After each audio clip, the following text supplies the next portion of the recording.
شروع اللہ کا نام لے کر جو بڑا مہربان نہایت رحم والا ہے۔ الف لام را، یہ حکمت والی کتاب کی آیتیں ہیں۔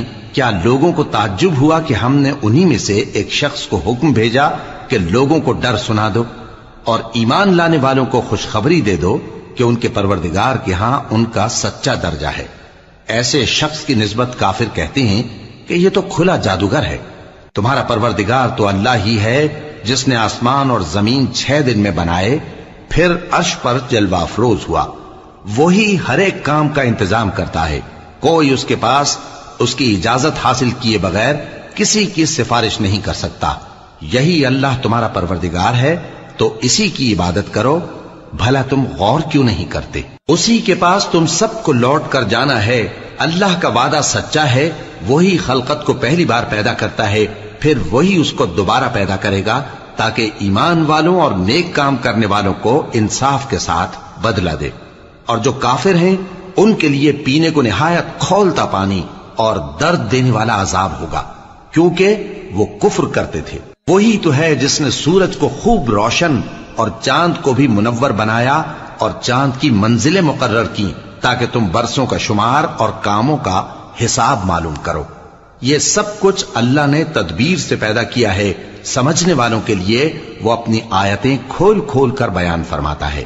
رات اور دن کے ایک دوسرے کے پیچھے آنے جانے میں اور جو چیزیں اللہ نے آسمان اور زمین میں پیدا کی ہیں سب میں ڈرنے والوں کے لیے نشانیاں ہیں۔ جن لوگوں کو ہم سے ملنے کی توقع نہیں اور دنیا کی زندگی سے خوش اور اسی پر مطمئن ہو بیٹھے اور ہماری نشانیوں سے غافل ہو رہی ہیں، ان کا ٹھکانہ ان اعمال کے سبب جو وہ کرتے ہیں دوزخ ہے۔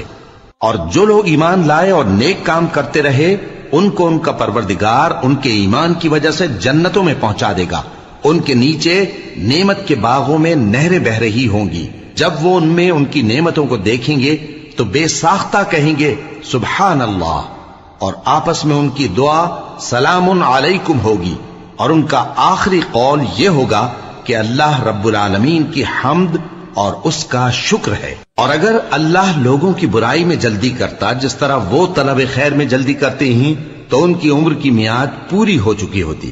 سو جن لوگوں کو ہم سے ملنے کی توقع نہیں انہیں ہم چھوڑے رکھتے ہیں کہ اپنی سرکشی میں بہکتے رہیں، اور جب انسان کو تکلیف پہنچتی ہے تو لیٹا اور بیٹھا اور کھڑا ہر حال میں ہمیں پکارتا ہے، پھر جب ہم اس تکلیف کو اس سے دور کر دیتے ہیں تو بے لحاظ ہو جاتا اور اس طرح گزر جاتا ہے کہ گویا کسی تکلیف کے پہنچنے پر ہمیں کبھی پکارا ہی نہ تھا۔ اسی طرح حد سے نکل جانے والوں کو ان کے اعمال آراستہ کر کے دکھائے گئے ہیں، اور تم سے پہلے ہم کئی امتوں کو جب انہوں نے ظلم کیا ہلاک کر چکی ہیں، اور ان کے پاس پیغمبر کھلی نشانیاں لے کر آئے مگر وہ ایسے نہ تھے کہ ایمان لاتے۔ ہم گناہگاروں کو اسی طرح بدلہ دیا کرتے ہیں۔ پھر ہم نے ان کے بعد تم لوگوں کو ملک میں خلیفہ بنایا تاکہ دیکھیں کہ تم کیسے کام کرتے ہو۔ اور جب ان کو ہماری آیتیں پڑھ کر سنائی جاتی ہیں تو جن لوگوں کو ہم سے ملنے کی امید نہیں وہ کہتے ہیں کہ یا تو اس کے سوا کوئی اور قرآن بنا لاؤ یا اس کو بدل دو۔ کہہ دو کہ مجھ کو اختیار نہیں ہے کہ اسے اپنی طرف سے بدل دوں، میں تو اسی حکم کا تابع ہوں جو میری طرف آتا ہے۔ اگر میں اپنے پروردگار کی نافرمانی کروں تو مجھے بڑے سخت دن کے عذاب سے خوف آتا ہے۔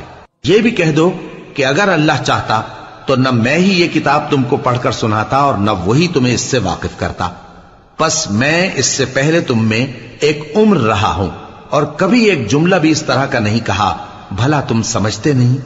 تو اس سے بڑھ کر ظالم کون ہوگا جو اللہ پر جھوٹ باندھے یا اس کی آیتوں کو جھٹلائے؟